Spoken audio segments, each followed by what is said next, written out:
আপনি হয়তোবা হঠাৎ করে খেয়াল করছেন আপনার বাচ্চার খেলনার মধ্যে একটা নতুন খেলনা যেটা আপনি তাকে কিনে দেননি।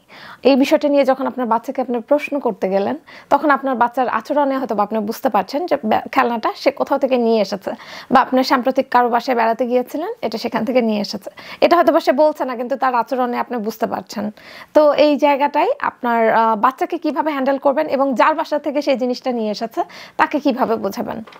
আমাদের কিন্তু ধর্মীয় অনুশাসন আমাদের বাচ্চাদেরকে ছোট থেকেই জানাতে হবে, এবং এই যে কারো বাসা থেকে কিছু নিয়ে আসতে হয় না বা আল্লাহ নারাজ হয় এগুলোতে, এই ধরনের বিষয়গুলো কিন্তু আপনার বাচ্চাকে ছোট থেকে এগুলো জানাতে হবে। এবং কারো অনুমতি ছাড়া কোনো জিনিস ধরা বা কারো অনুমতি ছাড়া কারো বাসা থেকে কোনো জিনিস নিয়ে আসা যে যায় না, এগুলো কিন্তু আমাদেরকে শেখাতে হবে। আর যার বাসা থেকে নিয়ে এসেছে তাকে কিন্তু সুন্দর হাসি মুখে আপনার বাচ্চাকে বুঝিয়ে, বাচ্চার হাত দিয়ে সেই জিনিসটা ফেরত দিয়ে আপনি কিন্তু পুরো সিচুয়েশনটাকে হালকা করে ফেলতে পারেন।